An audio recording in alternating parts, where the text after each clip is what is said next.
कराची की टीएमसी गुलशन इकबाल का deputy director tax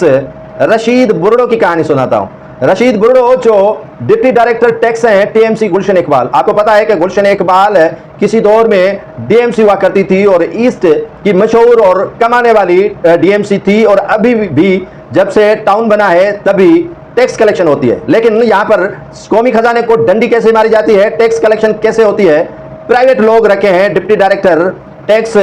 Abdul Rashid Burdo ने। अब्दुल रशीद बुर्डो जो हाथ की सफाई से लाखों रुपए माहाना कमाने वाला, कौमी खजाने में एक कौड़ी पाई भी जमा नहीं करवाता। इसने जितने भी मुलाजमीन हैं उनको वहां कुर्सियों पर बैठाकर अपने गुंडे प्राइवेट लोग तैयार करके टैक्स कलेक्शन करवाता है। जितनी भी टैक्स कलेक्शन होती है वो अपने जेब में रखते हैं लेकिन जमा नहीं होती है। जितने भी वहां पर जो दुकान है, वहां पर बाजारें हैं, मार्केट्स हैं, जितने भी इदारे हैं वहां पर जिनसे टैक्स की कलेक्शन होती है, इस रशीद बुर्डो के जरिए से इनके जो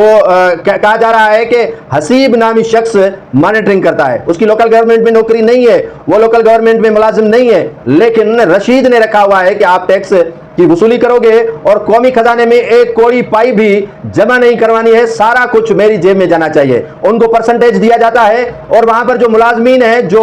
टैक्स वसूल करने के लिए लोकल गवर्नमेंट के, उनको डिप्टी डायरेक्टर रशीद बुर्डो ने ऑफिस में बैठने का हुक्म कर दिया है कि आप ऑफिस से बाहर नहीं निकलो, आप तनख्वाह लेते रहो और आपका काम नहीं है टैक्स वसूली के लिए। मेरे प्राइवेट बंदे जो है वो इसी काम में लगे हुए हैं और ये काम वही करेंगे। अब वजीर बल्दियात सिंध इस रशीद बुर्डो से थोड़ा पूछ लें कि आपने इस मालदार